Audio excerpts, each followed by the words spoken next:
do you celebrate Valentine's Day? Do you make special cards for your classmates? Do you look forward to getting some Valentine's Day chocolates or flowers? Hello everyone, I'm Kathleen Pelly.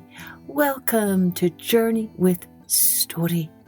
Today, in celebration of Valentine's Day, we are sharing this special bonus episode for all of our listeners. It's an old fairy tale by Hans Christian Andersen about a snowman who falls in love with, of all things, a stove. Seems a little strange, doesn't it? But let's take a listen and find out more. Mums and dads, you might want to take a listen to this first if you have very young listeners, as it might be a little too sad for her or him. Let's take a journey with the snowman. It is so delightfully cold, said the snowman, that it makes my whole body crackle. This is just the kind of wind to blow life into one. How that great red thing up there is staring at me. He meant the sun, who was just setting. It shall not make me wink. I shall manage to keep the pieces. He had 2 triangular pieces of tile in his head instead of eyes.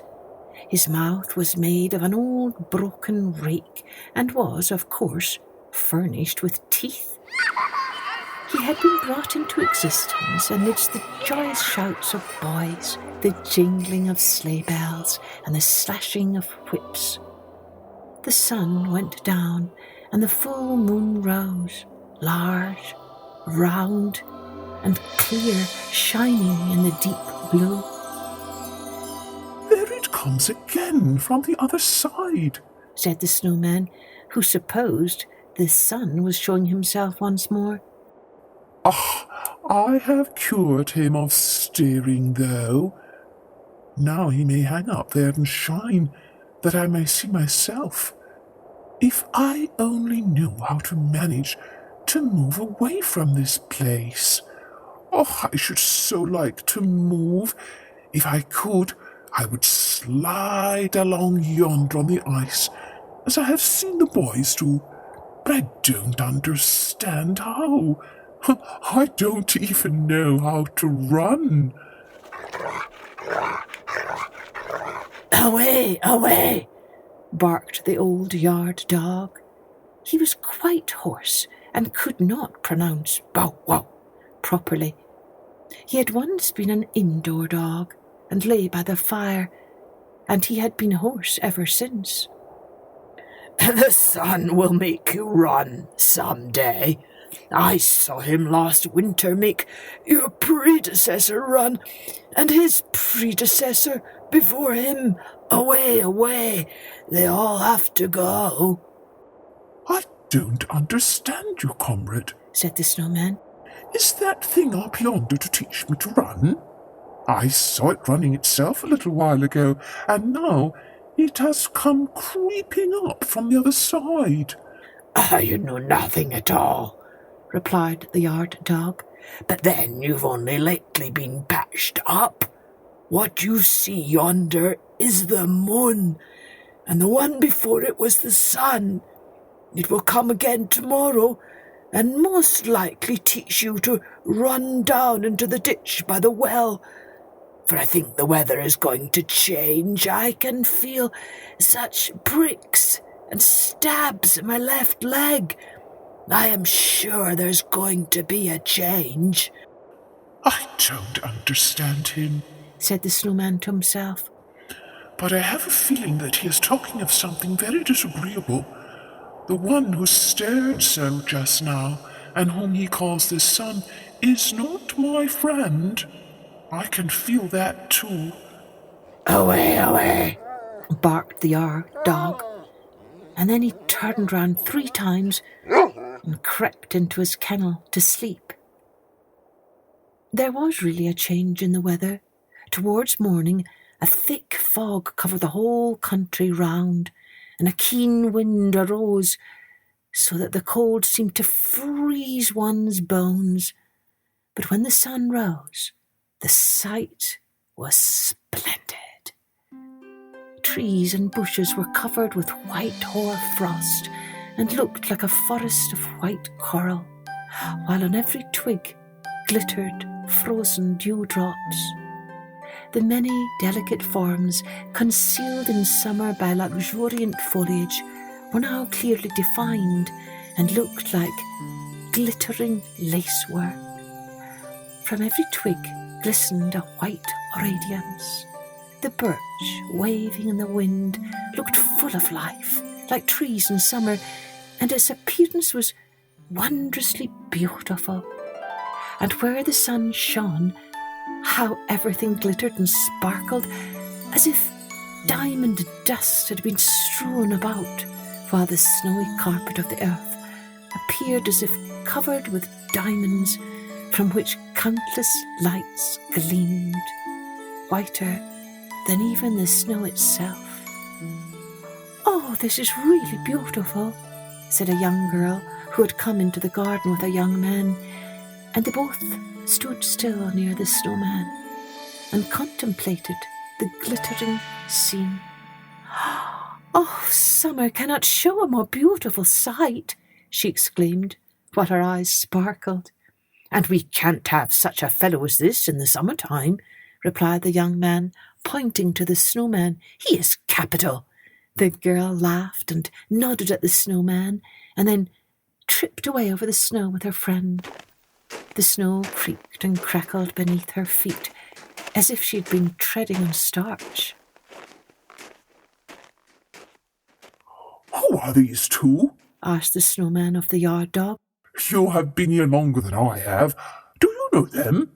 "Of course I know them," replied the yard dog. "She has stroked my back many times, and he has given me a bone of meat. I never bite those two." "But what are they?" asked the snowman. "They are lovers," he replied. "They will go and live in the same kennel by and by, and not the same bone. Away, away." "Are they the same kind of beings as you and I?" asked the snowman. "Well, they belong to the same master," retorted the yard dog. "Certainly people who were only born yesterday know very little. I can see that in you. I have age and experience. I know everyone here in the house, and I know there was once a time when I did not lie out here in the cold, fastened to a chain. Away, away." "Oh, the cold is delightful," said the snowman. "But do tell me, only you must not clank your chain so, for it jars all through me when you do that." "Away, away," barked the yard dog. "I'll tell you. They said I was a pretty little fellow once. Then I used to lie in a velvet-covered chair up at the master's house and sit in the mistress's lap. They used to kiss my nose and wipe my paws with an embroidered handkerchief, and I was called Ami, dear Ami, sweet Ami. But after a while I grew too big for them, and they sent me away to the housekeeper's room. So I came to live in the lower story. You can look into the room from where you stand and see where I was master once, for I was indeed master to the housekeeper. It was certainly a smaller room than those upstairs, but I was more comfortable, for I was not being continually taken hold of and pulled about by the children as I had been. I received quite as good food, or even better. I had my own cushion, and there was a stove. It is the finest thing in the world at this season of the year. I used to go under the stove and lie down quite beneath it. Ah, I still dream of that stove. Away, away." "Does the stove look beautiful?" asked the snowman. "Is it at all like me?" "It's just the reverse of you," said the dog. "It's as black as a crow, and has a long neck and a brass knob. It eats firewood, so that fire spurts out of its mouth. We should keep on one side or under it to be comfortable. You can see it through the window from where you stand." Then the snowman looked and saw a bright polished thing with a brazen knob and fire gleaming from the lower part of it. The snowman felt quite a strange sensation come over him. It was very odd. He knew not what it meant, and he could not account for it. But there are people who are not men of snow who understand what it is. "And why did you leave her?" asked the snowman, for it seemed to him that the stove must be female. "How could you give up such a comfortable place?" "I was obliged," replied the yard dog. "They turned me out of doors and chained me up here. I had bitten the youngest of my master's sons in the leg, because he kicked away the bone I was gnawing. Bone for bone, I thought, but they were so angry, and from that time I have been fastened with a chain and lost my bone. Don't you hear how hoarse I am? Away, away! I can't talk any more like other dogs. Away, away! That is the end of it all." But the snowman was no longer listening.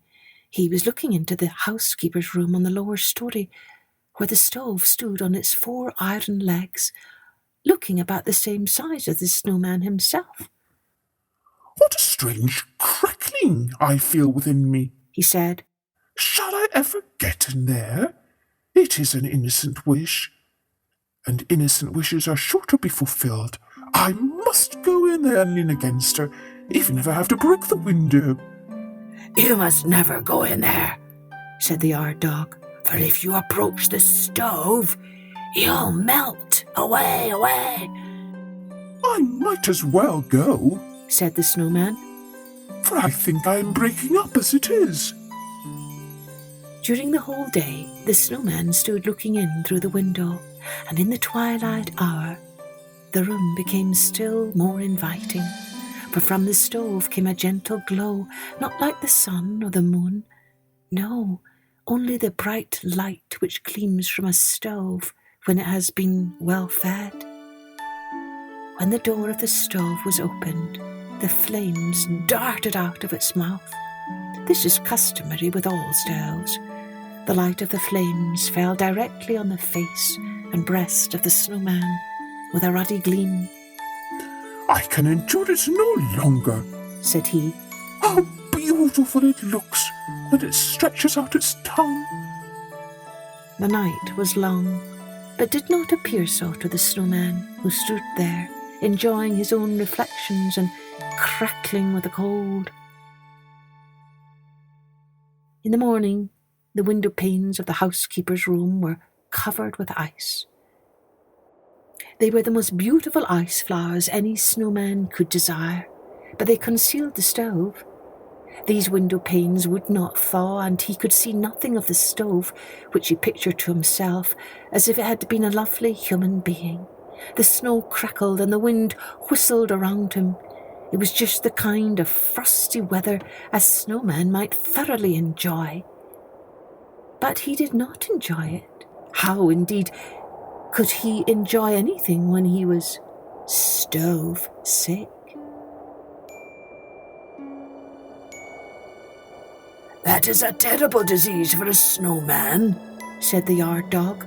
"I have suffered from it myself, but I got over it. Away, away!" He barked, and then he added, "The weather is going to change." And the weather did change. It began to thaw. As the warmth increased, the snowman decreased. He said nothing and made no complaint, which is a sure sign. One morning he broke and sunk down altogether, and, behold, where he had stood, something like a broomstick remained sticking up in the ground. It was the pole round which the boys had built him up. Ah, now I understand why he had such a great longing for the stove, said the yard dog. Why, there's the shovel that is used for cleaning out the stove fastened to the pole. The snowman had a stove scraper in his body. That was what moved him so. But it's all over now. Away, away. And soon the winter passed. Away, away, barked the hoarse yard dog. But the girls in the house sang, "Come from your fragrant home, green thyme, stretch your soft branches, willow tree. The months are bringing the sweet springtime, when the lark in the sky sings joyfully. Come, gentle sun, while the cuckoo sings, and I'll mock his note in my wanderings." And nobody thought any more of the snowman.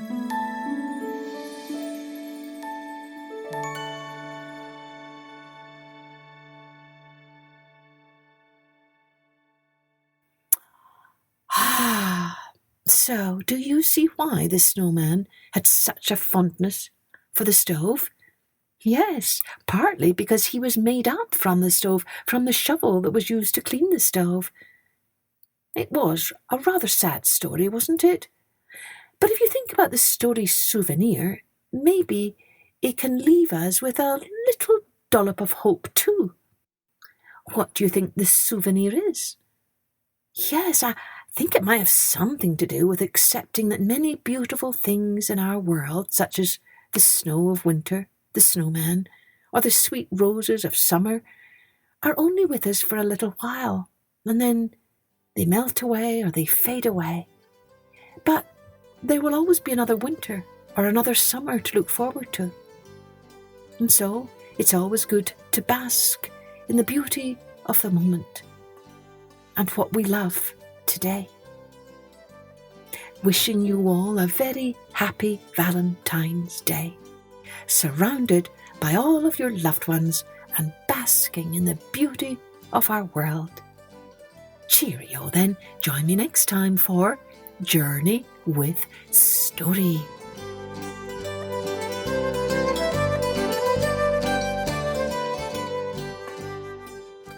Music and post-production was by Colette Jonas.